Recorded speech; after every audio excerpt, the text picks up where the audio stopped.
2. Yes, I know I should be directing the battle from the ship. Yes, I know we could reduce the surface of Dinlo to molten slag from orbit. But we can extract more than 1,000 men, and that's worth doing. I asked for volunteers, and I got the whole ship's crew and every man in Improco company, and not from blind obedience. Let me try. General Turmukin, in a signal to General Eri Kames, General Vasga, commanding officer, Salak Battalions, 41st Elite Infantry, Dinlo. Republic assault ships, Fearless, approaching Dinlo. Expansion, Bothan border.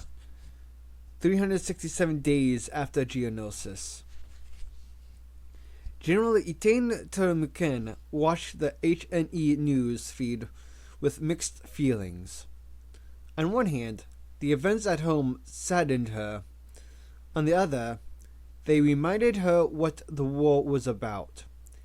15 soldiers and 12 civilians support staff are reported dead after today's second bomb blast, this time at a Gar logistics base. No group has yet claimed responsibility for the attack, but a security forces spokesman said today that the proximity to tomorrow's first anniversary of the Battle of Geonosis was significant. It brings the total number of deaths in apparent separatist terror attacks this year to 3,040. The Senate has pledged to smash their networks.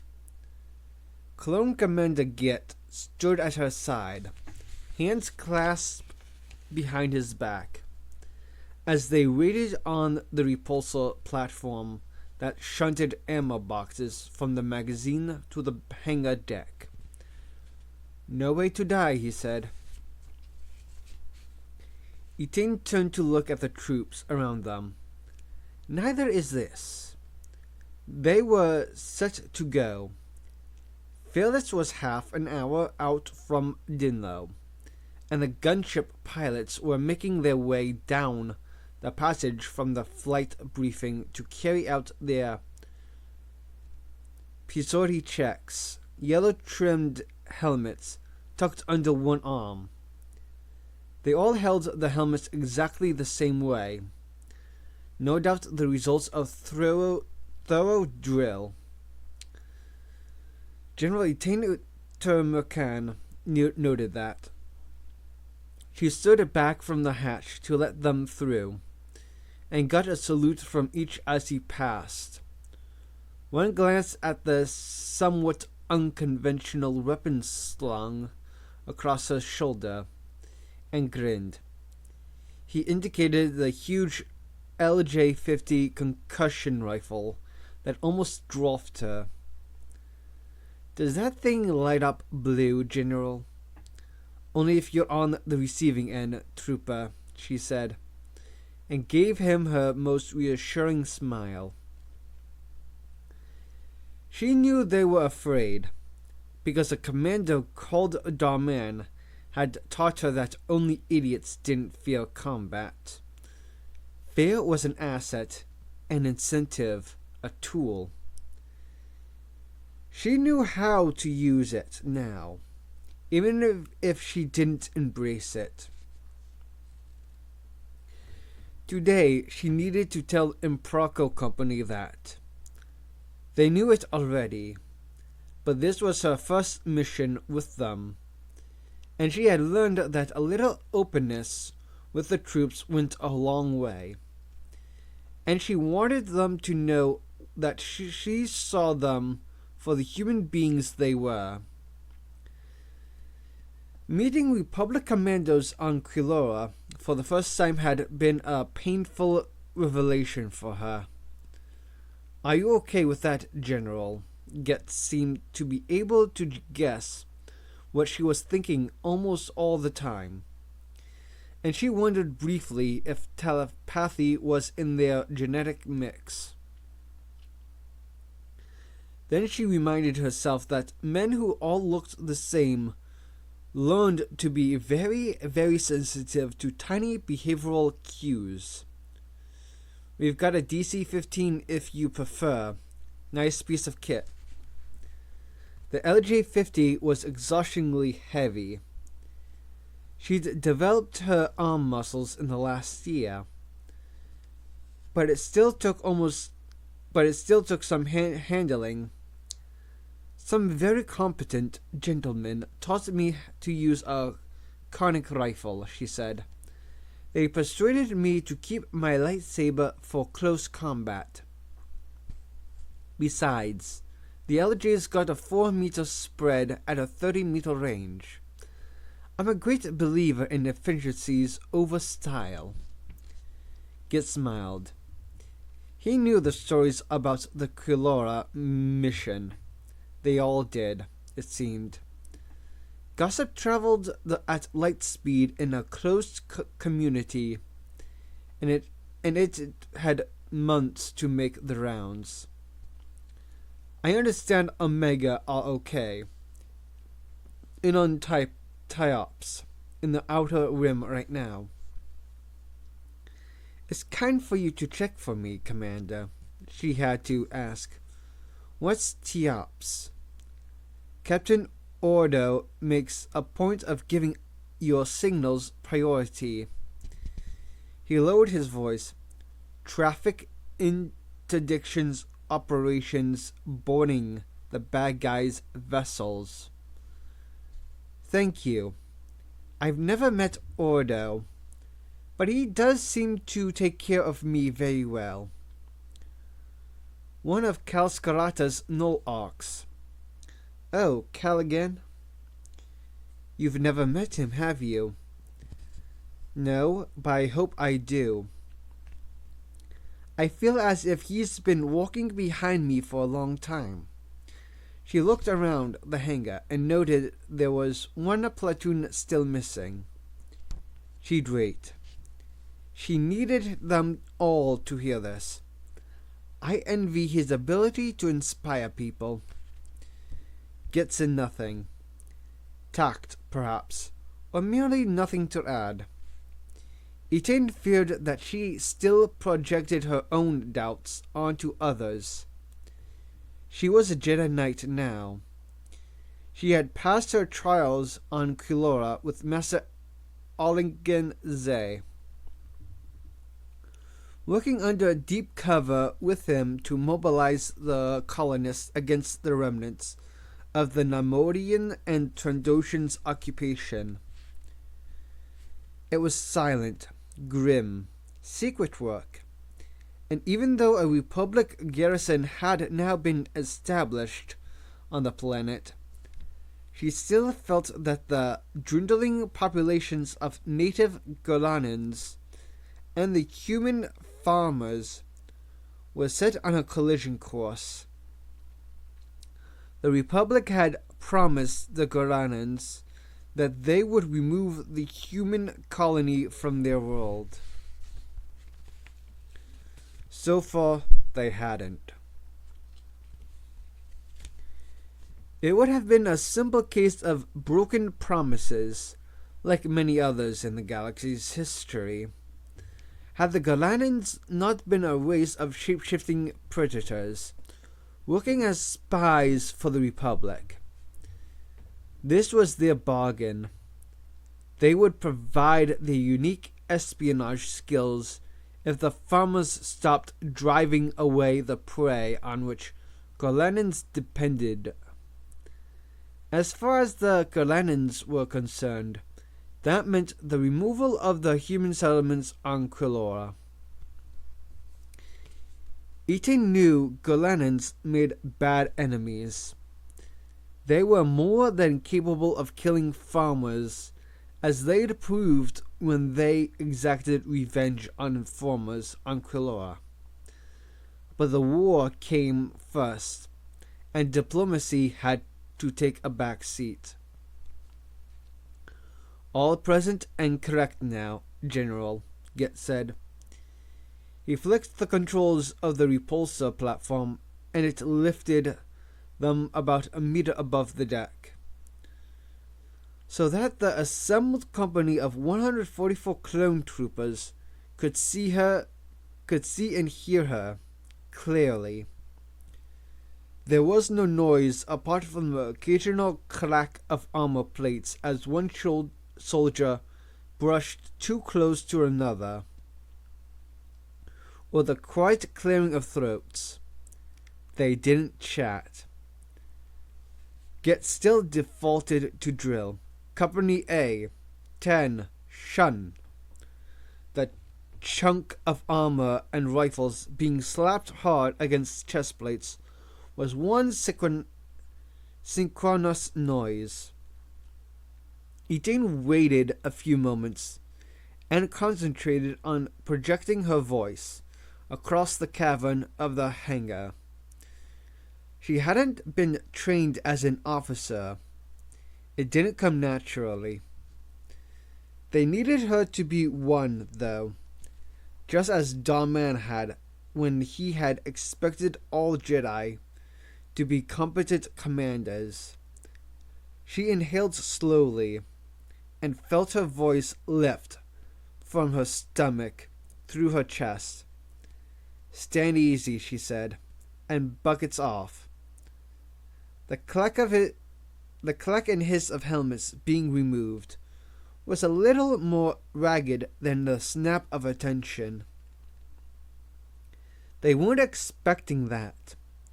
She stared down into identical faces, reaching out into the Force to get some sense of who they might be and their state of mind, much as she had with Omega.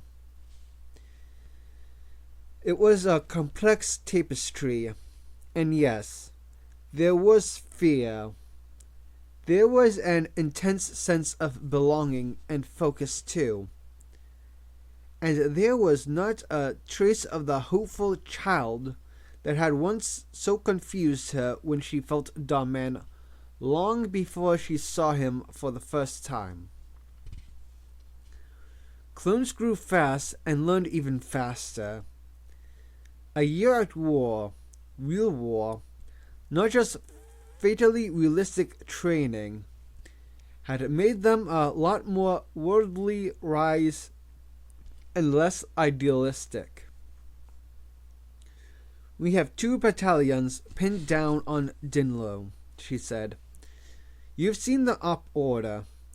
We open up that exit route for them by cutting through droid lines, so they can reach the extraction point. You'll have air support, but we'll be relying predominantly on your infantry skills." She paused. They listened politely. Whatever focus they had appeared to come not from her, but from something inside them. "I'm not going to shoot you any line about glory, because this is about survival. That's my first rule as a Jedi. You know that. Survive. And so should it be yours. I don't want any wild sacrifices. I want to come out of this with as many of you in the 41st alive as possible. Not because you're assets we need to use again, but because I don't want you to die." She felt the silence change, not in quality, but in the realization that shivered almost imperceptibly through the Force. This wasn't how they were used to seeing themselves. "We weren't exactly queuing up for it ourselves, ma'am," said a pilot, one boot on the step to his cockpit. There was a ripple of laughter, and Etain laughed too. "I'll try to keep my arc of fire under control, then," said Etain, and patted the stoker. She glanced at Get's forearms. He tilted it so that she could see his chrono readout. Ramps down in 24 minutes. Dismissed. The men broke up, replacing their helmets and falling into platoons and squads to make an orderly path to their assigned craft. The squadrons of Lat-C gunships had been stripped out to create troop space on their cargo decks. Get inspected the interior of his helmet, holding it in both gloved hands. Aren't you supposed to wish that the Force be with them, General? Ethan liked Get. He didn't treat her as an omniscient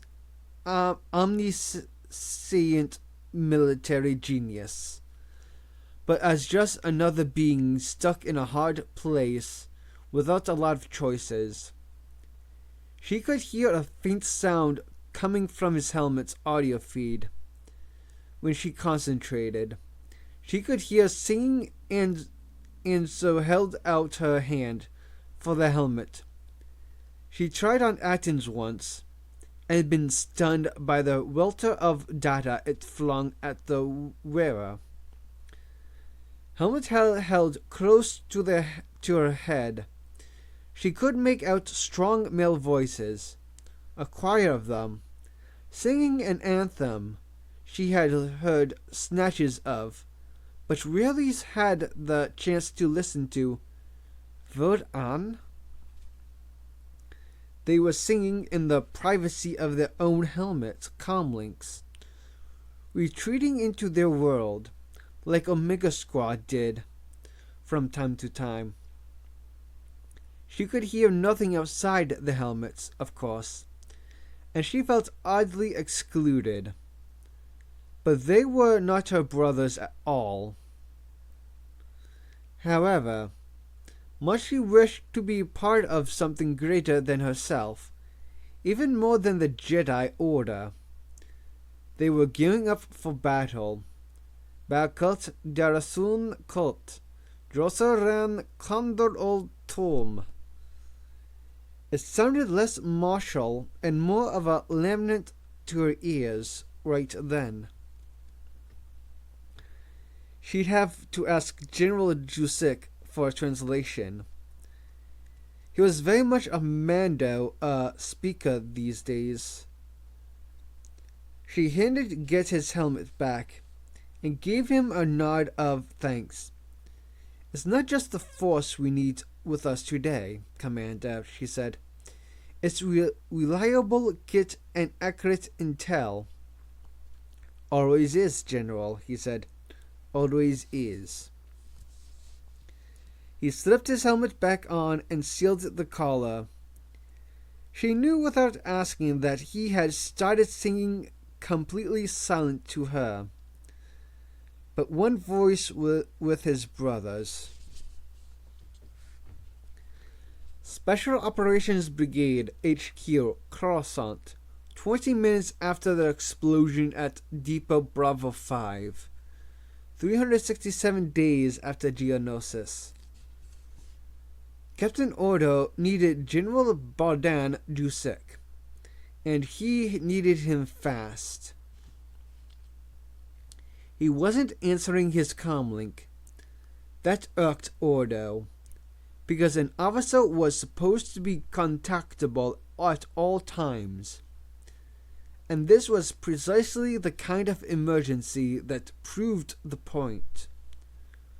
Ordo settled the two-seater Aratek speeder bike outside the main doors, far enough to one side not to obstruct them, as safety precautions dictated, and strode down the main passage that led to the briefing and ops room.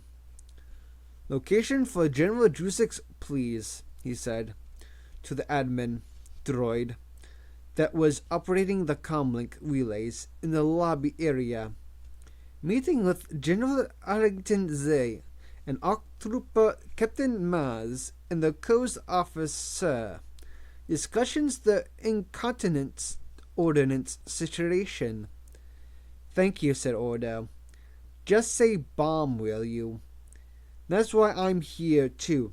You can't. But he could, and he did. Noted.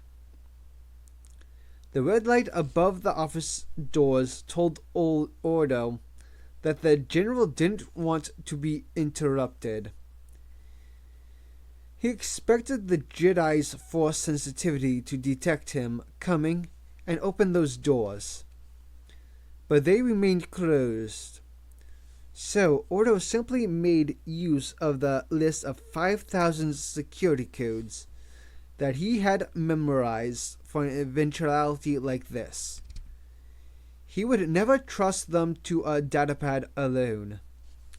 Scarata had taught him that sometimes you could only take your own brain and body into battle. Ordo took off his helmet first, a courtesy Scarata had also taught him, and tapped in the code on the side panel. The doors parted and he walked up to the meeting table, a pool of dark blue polished stones where Zay, Drusik, and Zay's frankly surprised ARC captain sat staring at him. Morning, sir, said Ordo. My apologies for interrupting, but I need General Drusik now. Drusik's thin, pale face with its straggly blonde beard was the picture of horrified embarrassment. Ordo thought all the Jedi could sense him coming, but that never seemed to buffer their surprise when he arrived on urgent business. Drusik didn't move fast enough. Ordo made a gesture toward the door. Captain, it's not customary to interrupt emergency meetings, Zay said carefully. General Drusik is our ordnance specialist, and that's why I need him now, sir.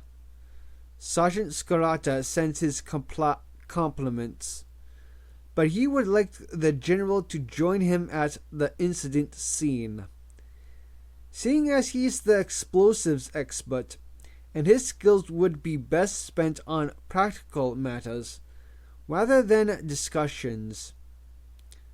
I think your sergeant should be leaving all that to Coruscant security, said Captain Mays, who clearly didn't understand the situation well enough. Typical ordinary ARC. Typical stubborn ARC. No, Ordo said. Not possible. If I could hurry you a little, General Drusik. I have a speeder right outside. And please remember to leave your comlink active in the future. You must be contactable at all times. Maz looked at Zay, and Zay shook his head discreetly. Ordo caught Drusik by his elbow and hurried him down the passage. Sorry about reprimanding you in front of Zay, sir, Ordo said, scattering droids and the occasional clone trooper as they hurried back up the passageway. But Sergeant Scarata is livid. I know. I should have left it on. Like to pilot, sir. I know you enjoy it. Yes, please.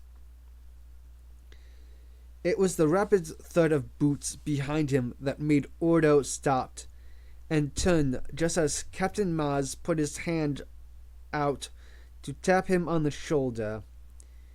He deflected the ARC's arm and brushed it aside.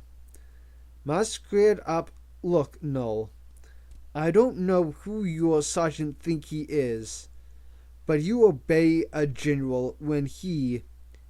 I don't have time for this, Ordo brought his fist up hard, and without warning, right under Maz's chin, knocking him against the wall. The man swore, and it didn't go down. So Odo hit him again, this time in the nose. Always demoralizing enough to stop someone dead, but nothing seriously damaging. Nothing to cause lasting pain. He would never harm a brother if he could help it. And I only take orders from Karl Scarlata. Jusek and Odo sprinted the rest of the way to the speeder to make up lost time. Odo, yes. Odo, you just flattened an ARC trooper. He was delaying us, but you hit him twice. No permanent harm done, Odo said, lifting his camera to slide over the pillion seat behind Jusek.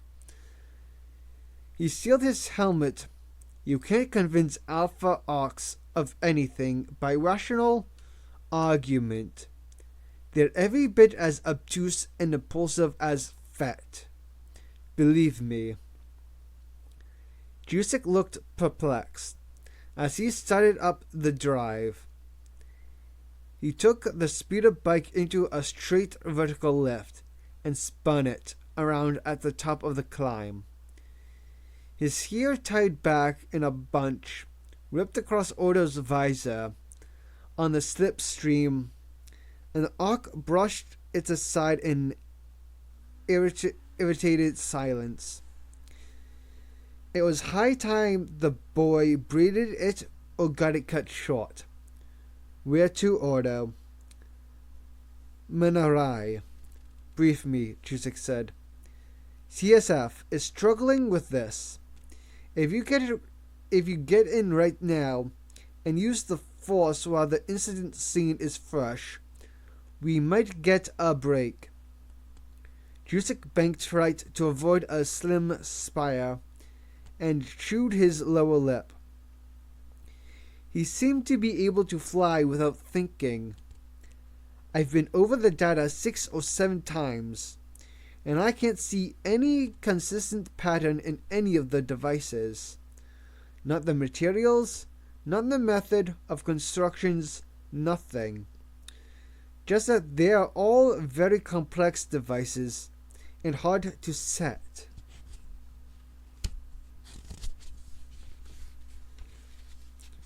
Odo blinked to switch his helmet audio to filter out the wind noise. Next time, he'd commandeer an airspeeder with a canopy. Always explosives. Say again? Odo adjusted his volume. I said, always explosives.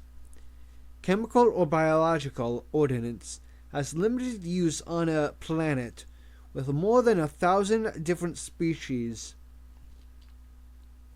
Things that go bang, though, are guaranteed to hurt every race.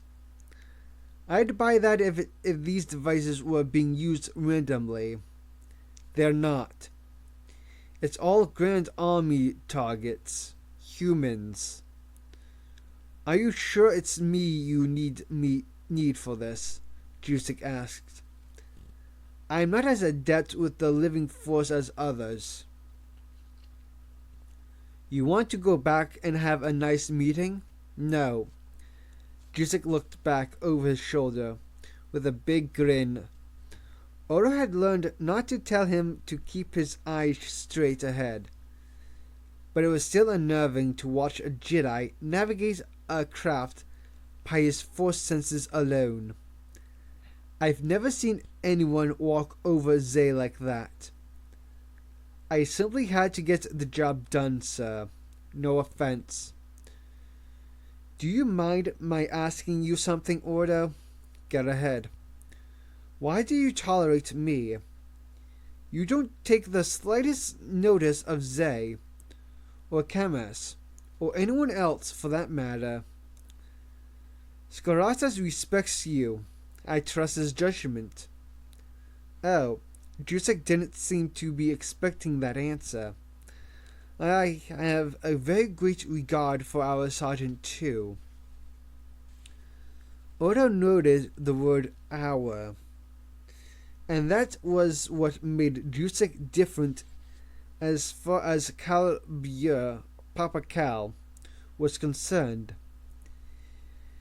He had thrown in his lot with his men, but as Calbier said privately, you could stick a weak-way officer in front of the clone army, and they would still fight well.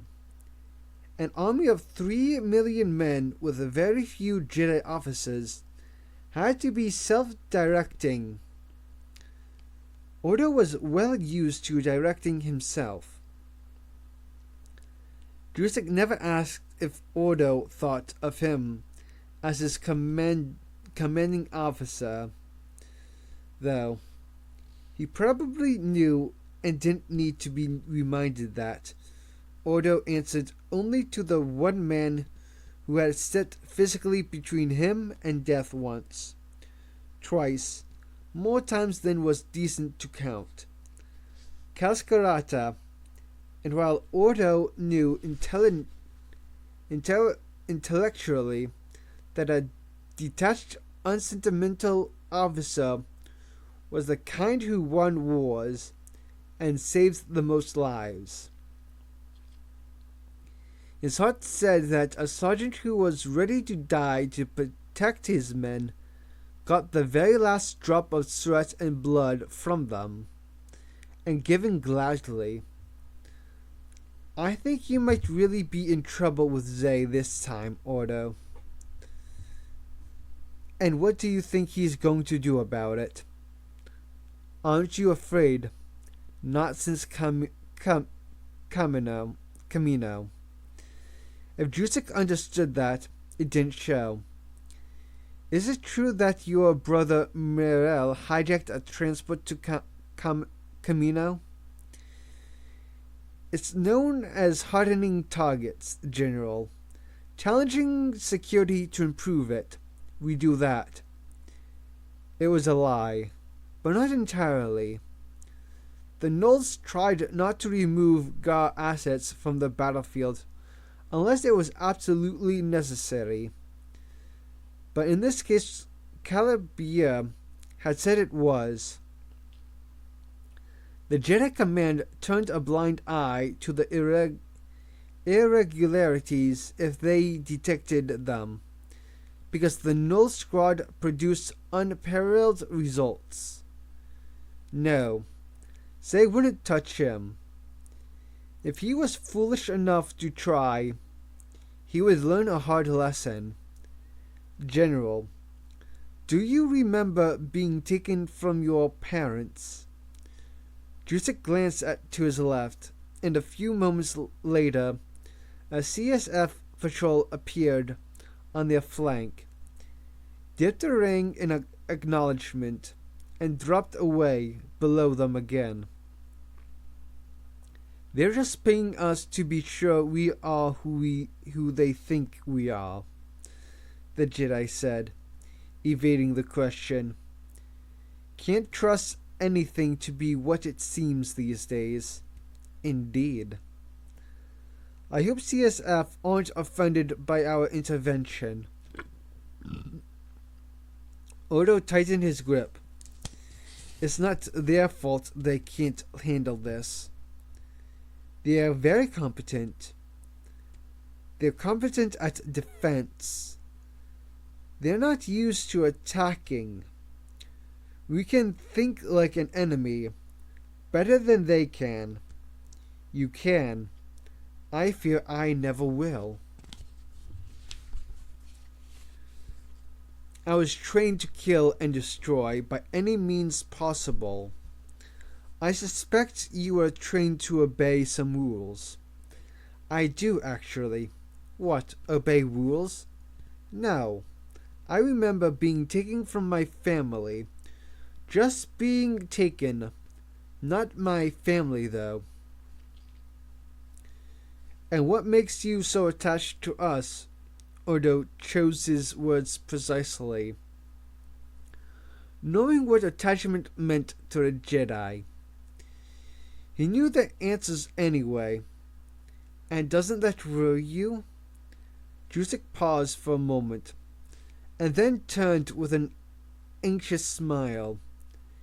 Jedi weren't supposed to feel powerful emotions like vengeance, or love, or hate. Odo could now see that conflicts on the boy's face daily.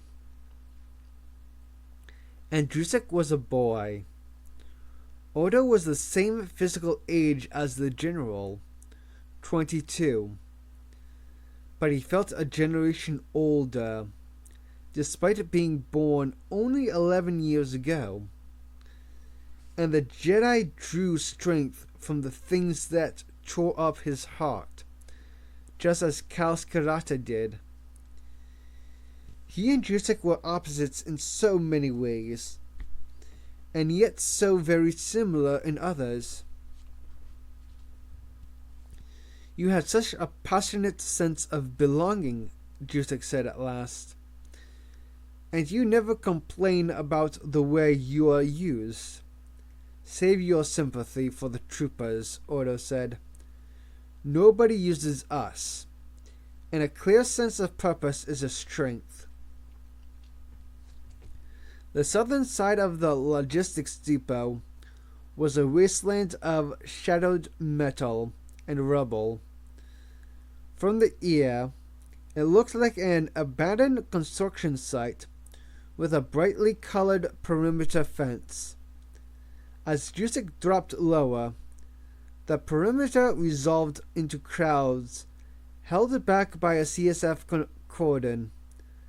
The gas supplies base was right on the boundary of a civilian area, separated only by a strip of landing platforms, with levels of warehousings operated by droids below it.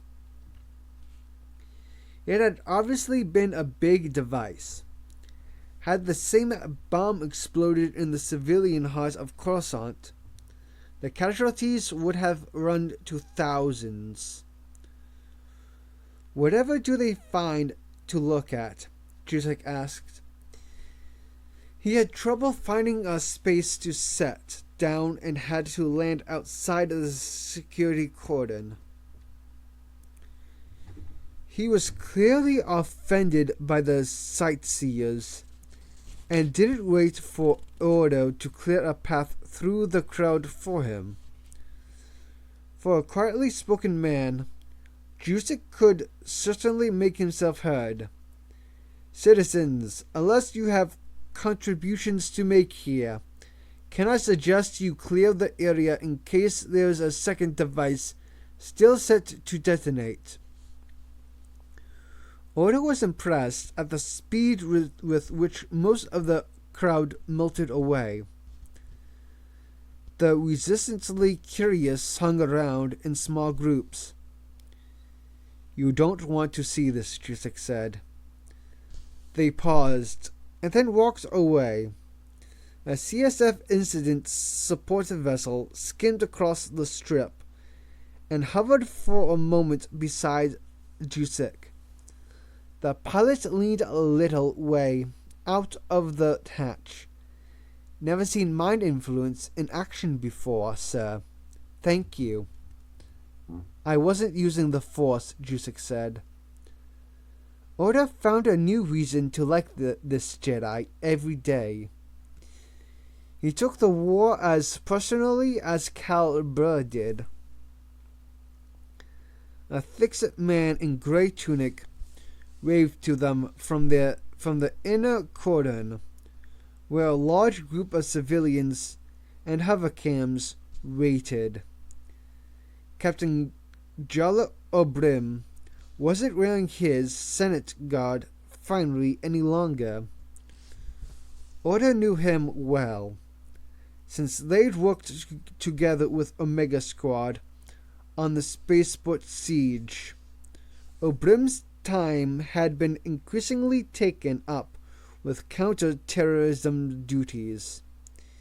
He was seconded to CSF now, but they still didn't seem able to persuade him to wear the blue uniform. Can you influence the media to go away, General? Odo said. Or shall I do it manually? The CSF Forensics Investigations Team was still picking a slow and careful path through the debris of the entrance to Bravo 8 when Odo and Jusek reached the cordon. Set back 10 meters from the inner cordon was a screen of white plastoid sheet with the CSF badge repeated across its surface. The worst debris had been screened from the cams and prying eyes. It was grim work for civilian police. Odo knew that they had neither the expertise nor the numbers to handle what was happening lately. And how did they cope with the things they saw if they hadn't been trained to deal with them from childhood, as he had? For a moment he felt pity. But there was work to do. Odo flicked on the voice projections of his helmet with a quick eye movement. Mind your backs, please. An H&E crew and a dozen other media representatives, some wets, as Scarata called organic life forms, some tinnies or droids, formed a cautious audience for the grisly aftermath of the explosion. They parted instantly, even before they looked around and saw Odo striding toward them. Then they gave him an even wider berth.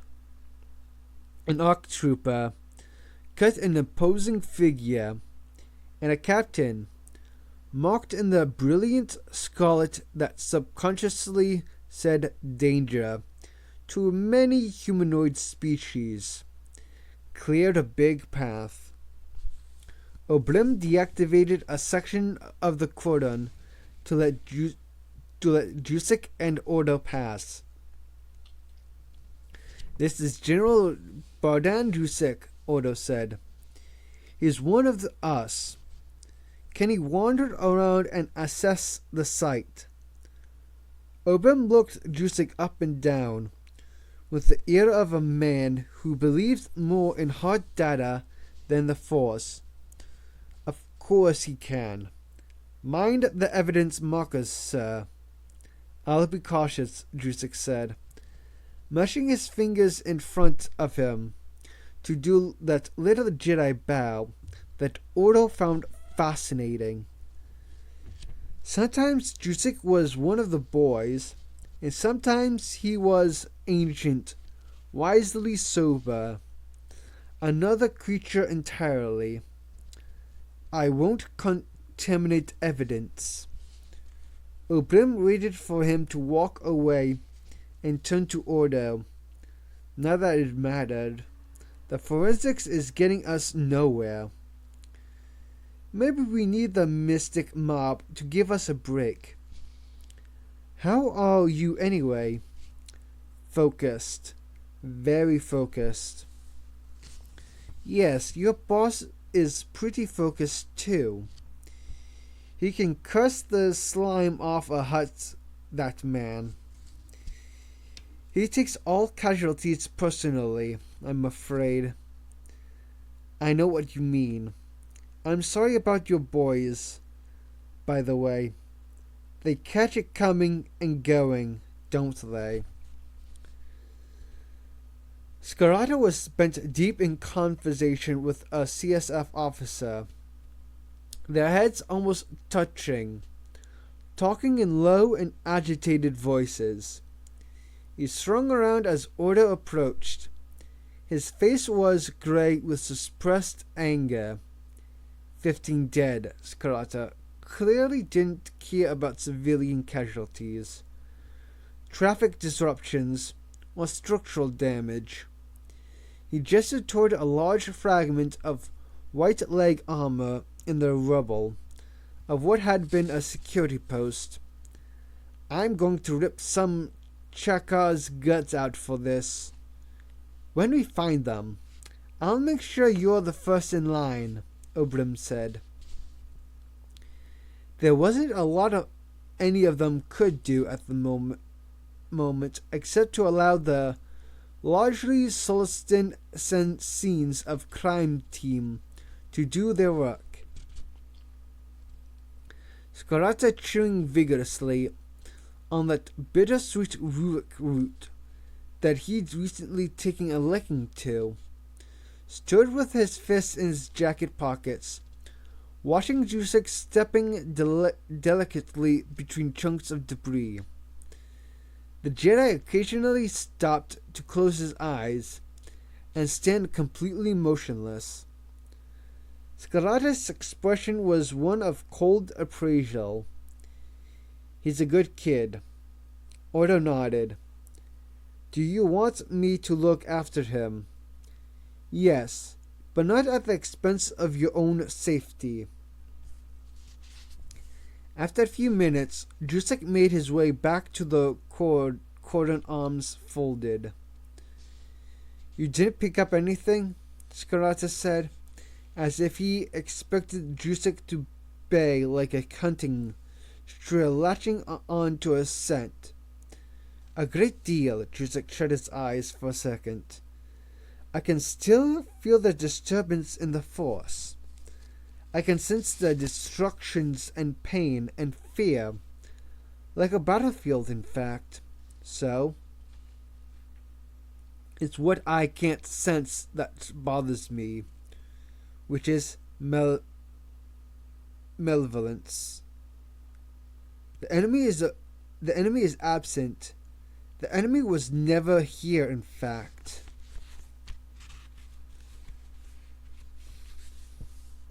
Republic Fleet Protection Group Traffic Interdiction Vessel TIV Z5901 standing off Corellian preliminary hyperspace intersections 367 days after Geonosis. Phi really didn't like zero-G ops. He took off his helmet with slow care and put one hand on the webbing restraints that stopped him from drifting away from the bulkhead of the anonymous utility vessel that had been customized for armed boarding parties. If he moved a little too quickly, he drifted. Drifting made him crazy. Daman, Nina, and Aten didn't seem bothered by it at all. Neither did the pilot, who, for reasons Phi hadn't yet worked out, was called Sicko. Sicko had shut down the drives. The unmilitary, unmarked, apparently unimpressive little Tiv, a plain wrapper, as the pilots tagged it, hung with drives idling near an exit point of the hyperspace route. Cockpit panels flickering with a dozen weapons displays. Externally, it looked like a battered utility shuttle. Under the rust, though, it was a compact assault platform that could muscle its way onto any vessel. Phi thought that traffic interdiction operations was a lovely euphemism for heavy-duty military hijacked. I do like a non-compliant boarding to start the day, Sicko said. You okay, Phi? I'm sorted, Phi lied. You're not going to throw up, are you? I just cleaned this crate. If I can keep field rations down, I can handle anything. Tell you what, chum. Put your bucket back on and keep it to yourself. I can aim straight. Phi had learned the skills of maneuvering in 0G late in life. just before he turned 8 and 16. Not all that long before Geonosis. And it didn't come as naturally to him as those troopers trained specifically for deep space duties. He wondered why the others had come through the same training with more tolerance of it. Nina apparently impervious to every hardship except seeing his squad improperly dressed, stared at the palm of his glove as if willing the wrist-mounted hololink from HQ to activate. The squad now wore the matte black stealth version of the Catan armor that made them even more visibly different from the rest of the Republic Commando squads. Nina said it was sensible, even if it made them pretty conspicuous targets on snow-covered Fest. I suspected he liked it better because it also made them look seriously menacing. Droids didn't care, but it certainly put the wind-up Wets organic targets when they saw it. If they saw it, of course, they usually didn't get the chance. An occasional click of his teeth indicated Nina was annoyed. It was Karata's habit too. Ordo's always on time, Fi said, trying to take his mind off his churning stomach. Don't fret, Sarge. Your buddy, Daman teased. Rather have him for a friend than an enemy. Oh, he likes you. Hobnobbing with Arcs officers from the Bonker squad, eh? We have an understanding, Fi said. I don't laugh at his skirt, and he doesn't rip my head off. Yes, Odo had taken a shine to him. Fi hadn't fully understood it until Skarata had taken him to one side and explained just what had happened to Ordo and his batch on Camino as kids. So when Fi had thrown himself on a grenade during an anti-terrorist op to smother the detonations, Ordo had marked him out as someone who would take an awfully big risk to save comrades. No Orcs were psychotic, bonkers, as Karata put it, but they were unshakably loyal when the mood struck them. And when the mood failed to strike them, they were instant death on legs. I suspected that Ordo was bored out of his brain, stuck in HQ on Coruscant for most of the last year with nothing to kill except time. So Fi stared at Nina's glove too, willing his stomach to stay put at precisely 0900 hours, 000 time. Right on cue, Nina's palm burst into blue light. RC-1309 receiving, sir, Nina said. The encrypted link was crystal clear. Ordo shimmered in a blue hollow image, apparently sitting in the cockpit of a police vessel, helmet beside him on the adjoining seat. But he didn't look bored. He was clenching and unclenching one fist. Secure, Omega. How's it going? Ready to roll, sir. Sergeant, latest intel we have is that the suspect vessel left Kirlane, bound for Dinan, and is headed for your position. The bad news is that it appears to be traveling with a couple of legit vessels as a smokescreen. Commercial freight is getting very edgy about piracy. So they're forming up into convoys now. We can read out the targets, said Nina. It would be very awkward if you decompressed a civilian freighter at the moment. It'll be the Geisel L6. Understood. And we need the Dekut alive. No slotting, no disintegration, no accidents. Not even a good slap, asked Phi. Use the PEP laser and keep it non-lethal, if you can. Somebody is very keen to have a frank chat with them.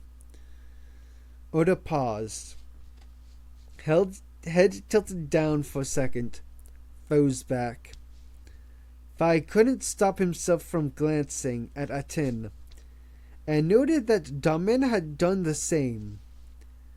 Atin had his chin tucked into the padded rim of his chest plate, and was idly scratching the scar that ran from just under his right eye and across his mouth to the left side of his jaw. It was a thin white line now, a faint memory of the war-red welt it had been when Phi first saw him. And Phi suddenly realized something he hadn't worked out before. I think I know how he got that.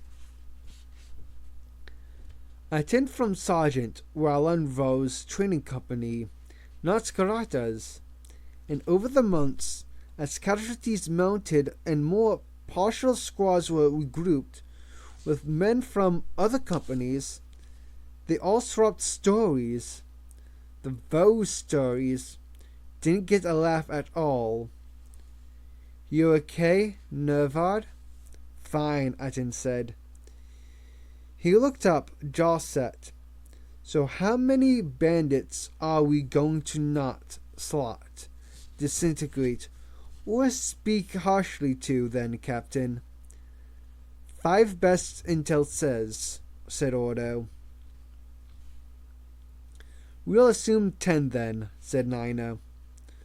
Oda paused for a moment, as if he thought Nina might be resorting to sarcasm. Phi could see it in the way his shoulders braced.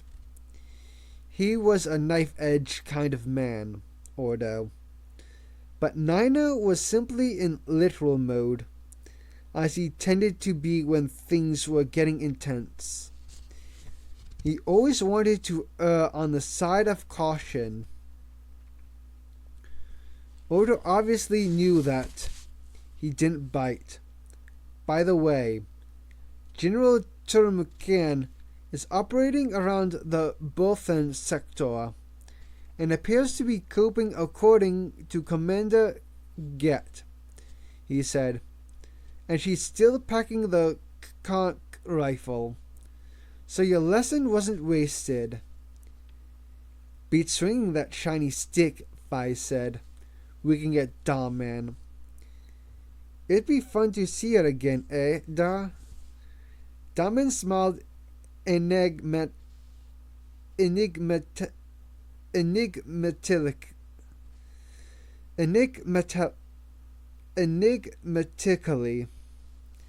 Atin was staring in slight defocus at the bulkhead, jaw clenched.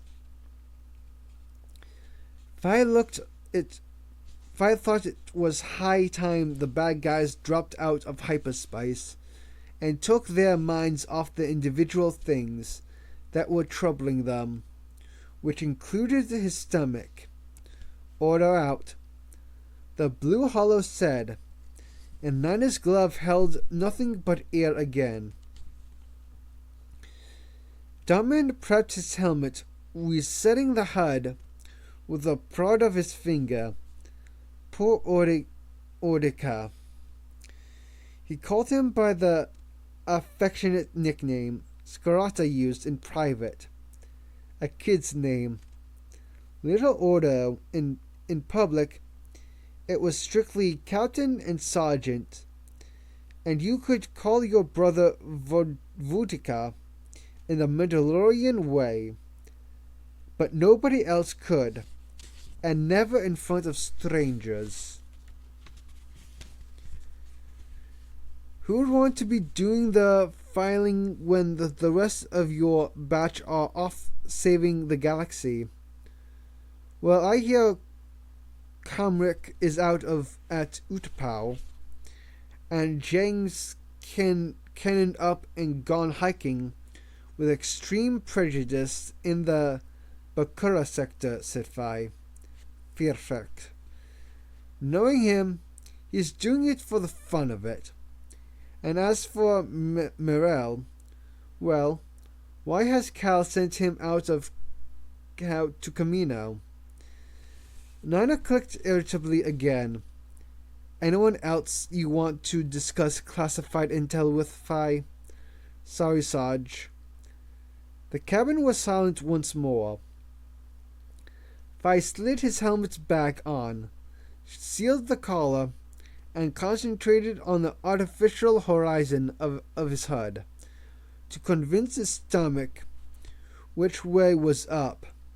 The Mach 3 Catan armor now had more enhancements and was rated blaster resistant up to light cannon rounds. Every op was full of new surprises from GAR procurement. Like a birthday according to Scarata, although Phi, like all his brothers, had never celebrated one. Now they even had a non-lethal pulse energy projectile, or PEP for the DC-17, that didn't exactly kill the targets, but certainly made their eyes water. It was Police Riot Control Kit, a deuterium fluoride laser. It would probably just annoy a Wookiee, but it sorted out humanoids in short order. Phi focused on the icons in the frame of his HUD and blinked one into action, sending chilled air across his face that soothed his nausea. Then he isolated his audio channel and accessed a particularly thumping piece of glimmick music. Nina cut in on the comm channel override. Now, what are you listening to? Mon Cal Opera, Phi said.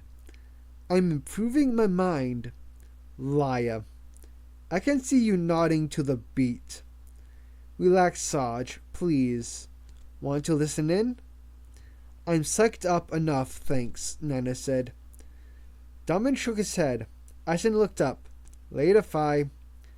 Sicko glanced over his shoulder, excluded from the squad's conversation by their secure helmet-to-helmet comm link. But he could obviously see the body language that indicated they were chatting. Phi flicked to his frequency with a couple of blinks, directed at the sensor inside his visor. How about you, Navad? Want some music? No thanks, Sicko. Had much the same neutral accent as most of the infantry trooper clones. They'd learned basic from flash instructions, and had rarely been exposed to outsiders with interesting accents. But it's decent of you to offer, any time.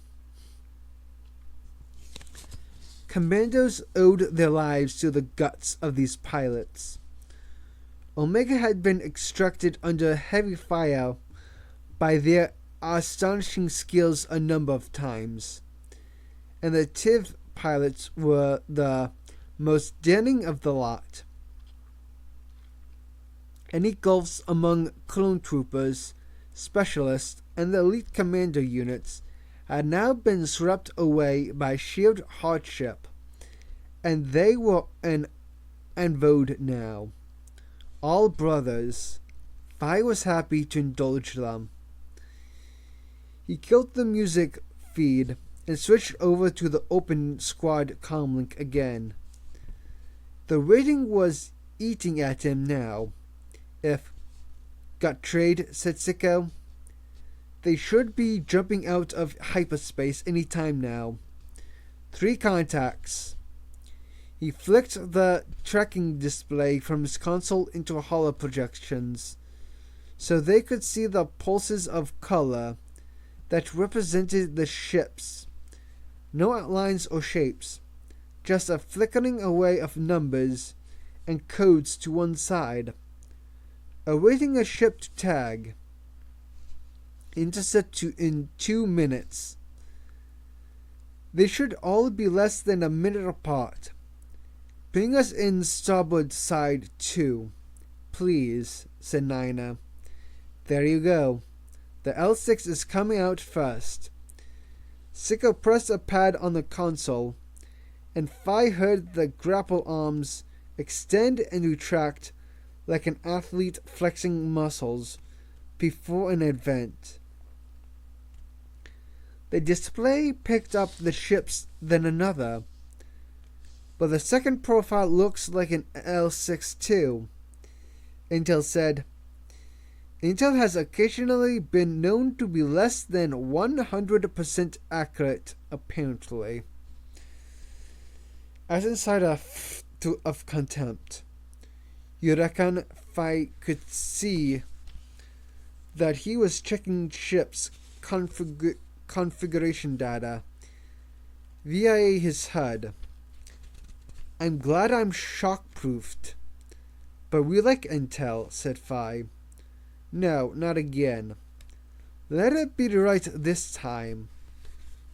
Sergeant Cal never read us bedtime stories, so intel satisfies our innate boyish need for heroic fantasies.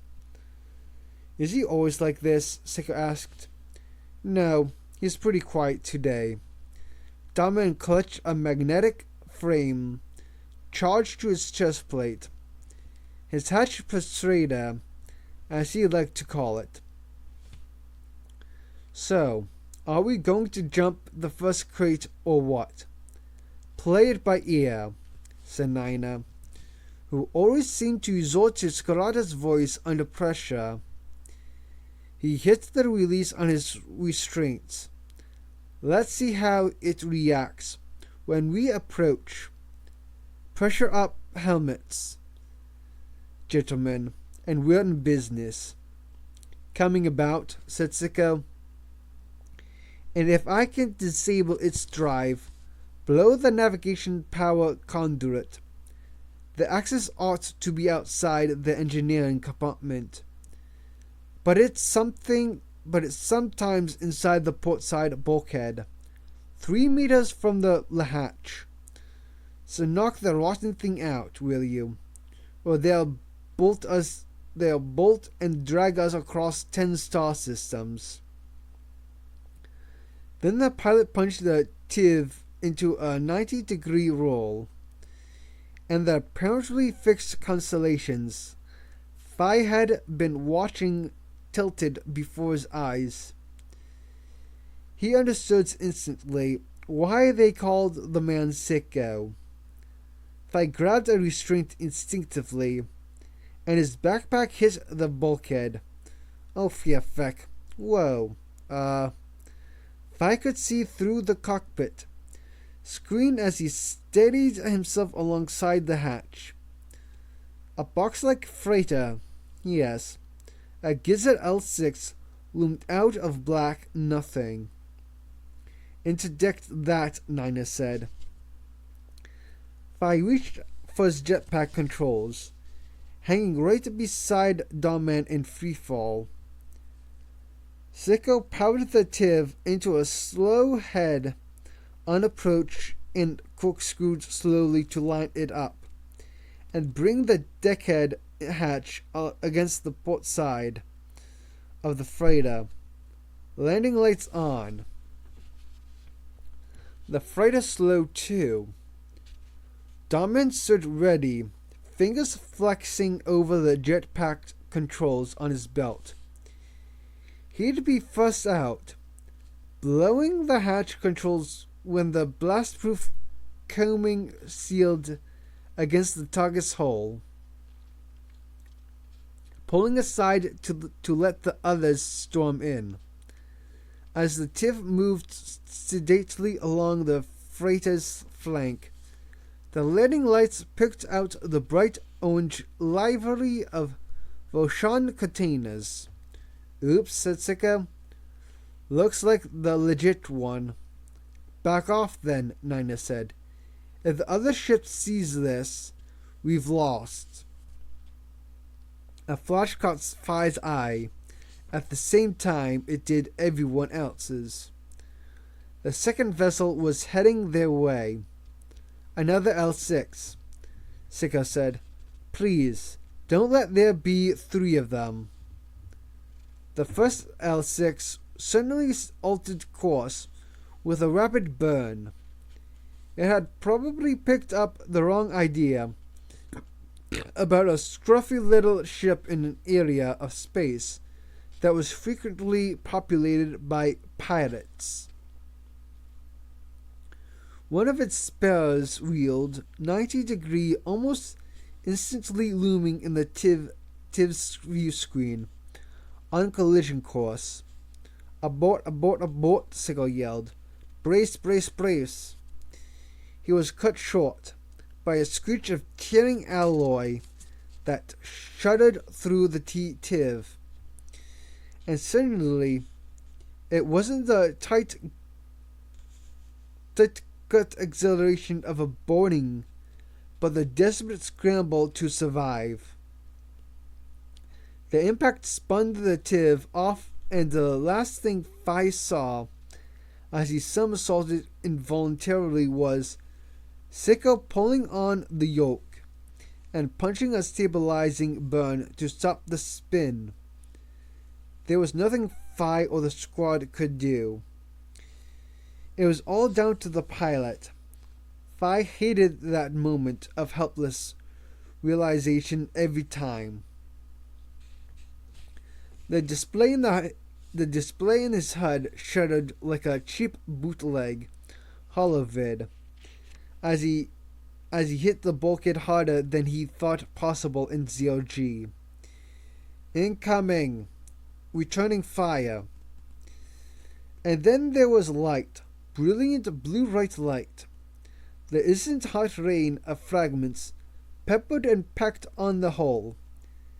Sicko had neutralized the incoming missiles. The second L6 powered up and plunged back into hyperspace in a flare of light.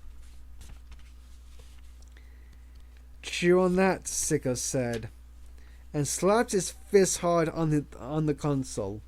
Foam deployed. Hull breach secure. "What's that?" Fi said. Suddenly ice cold and focused and not nauseous at all. "BRB. What?" "Big red button. Emergency hull seal." The remains of the freighter's missile cartwheeled slowly into the distance, trailing vapor. It was the kind of self-defense many freighters felt the need to carry these days. Wars created useful opportunity for the criminal community. Nana sighed. "Oh, fair fuck. Everyone knows we're here now." "Anyone got his license number?" Fi said. "Maniac." "Yeah. And more maniacs along shortly too." Sicko turned his head toward the scanner readout. "Next one's due in 60 seconds. And the next one 2 minutes later. I hope he doesn't call for assistance, or we're going to have to bang out of here really fast. Tell me, they're not going to notice that little fracas? They're not going to notice that little fracas. For your brother." "You're welcome." The pilot didn't take his eyes off the scanner. Happy to lie to a comrade any time, if it makes him feel better. There you go. The next freighters fell out of hyperspace, 1,500 meters from their port bow, and its pilot definitely noticed. Phi knew that because the immediate bright arc of lasers cannon shaped the lint mast mounted on the Tiv's nose just as Sickles let loose a sustained volley into the freighter's underslung drive. It was still showering debris as Sickle brought the Tiv about the swung back under the freighters to loop over its casing from its starboard quarter and bring the Tiv, totally inverted, to rest hatch to hatch with the target. And there was nothing the crippled freighters could do about it. Sickle was too close in, too far inside the minimum range of its cannons, and now riding a very angry Walteri tiger. This is where you get off. Sickle's voice was just a little shaky. End of the line. Stand to, Nina said. The skirt of coaming shot out of the Tiv's hatch housing and sealed tight against the freighter's hull, while the grapple arms held it secure. The pressure equalization light flashed red, and the Tiv's blast-proof inner hatch opened, then the outer one. Daw, take it. Daw slapped the frame's charges on the freighter's hatch. The inner hatch snapped shut again, and a muffled whoomp vibrated through the Tiv. How Sickle had managed to bring the Tiv alongside the port hatch without ramming the vessel, or ripping the deckhead out of the Tiv, Phi would never understand. But that was what trooper pilots did, and he was in awe of them. The inner hatch opened again. Dahlman bowled in 2 flashbangs, blinding, deafening stun grenades, and Nina was first through the hatch. Go, go, go. Phi buoyed up on a wave of adrenaline, plunged through after him. DC-17 set to blaster mode. The Tiv and Sicko were swept from his mind. From that moment, as time disobeyed all the rules, and he was caught in an infinite slow-motion split-second while the squad burst through the hatch, and the L6 artificial gravity smacked him down hard on the deck. The impact ran up through the soles of his boots. He was running for seconds before his proprioceptions caught up with the gravity in his body. Said, I remember this. But there weren't many places to run on an L6 freighter. It was a cockpit and a couple of cabins bolted to a Durasteel box of nothing. Etten moved ahead and simply opened up with the D's new pip laser, knocking 2 men flat in a massive shockwave of sound and light as they came out of the starboard cabin, firing blasts. Phi's anti-flash visor darkened instantly. Even with armor, he felt the shock of the peps unleash energy. They all did. Phi went on over Etten as he dropped to one knee to cuff and search the men, wrists to ankles, as they lay struggling for breath, whimpering. A pep round was like being flash-banged and hit in the chest by several plastoid rounds at once. It was usually non-lethal. Usually. 2 down. 3, maybe, to go.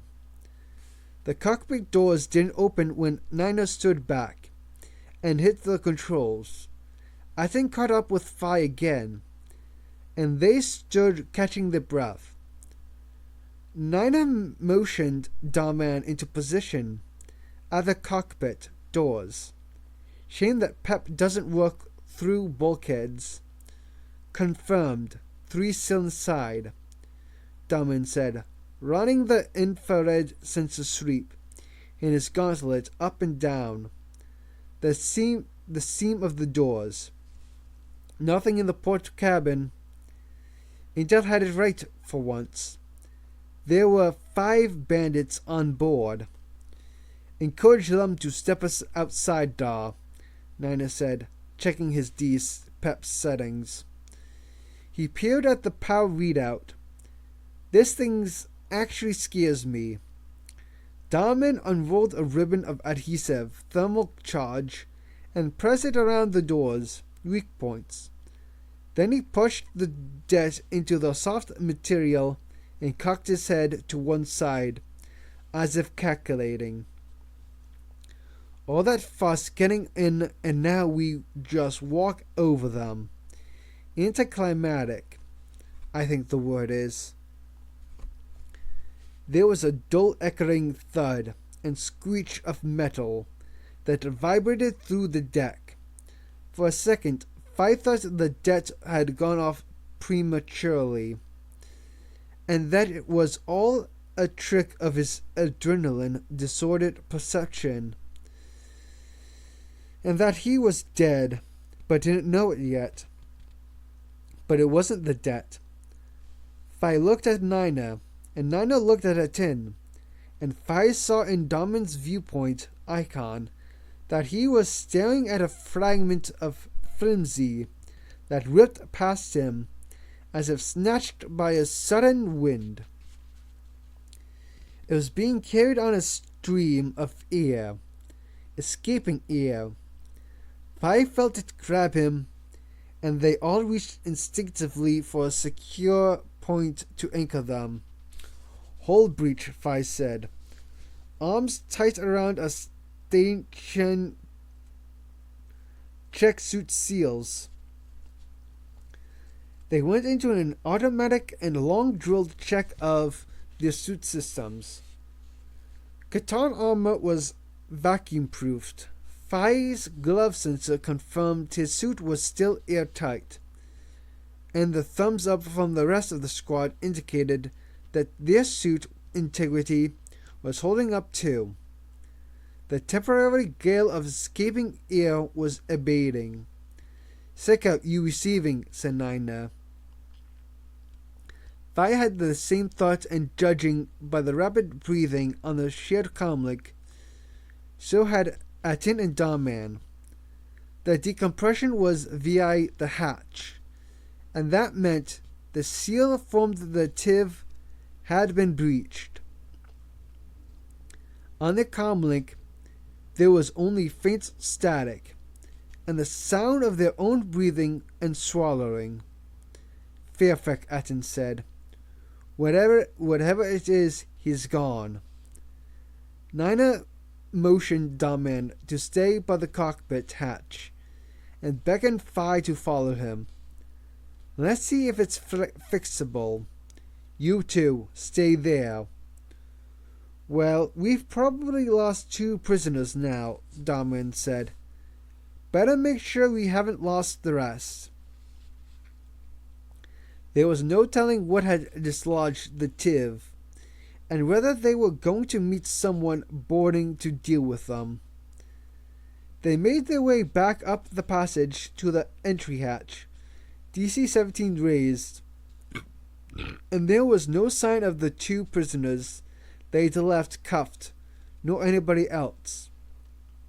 And the hatch, about 2 meters by 2, was wide open, star-speckled void visible beyond.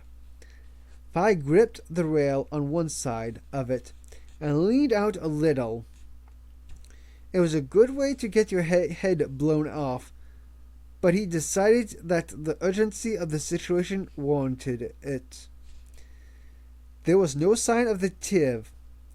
There was no sign of anything. He pulled himself back and bored.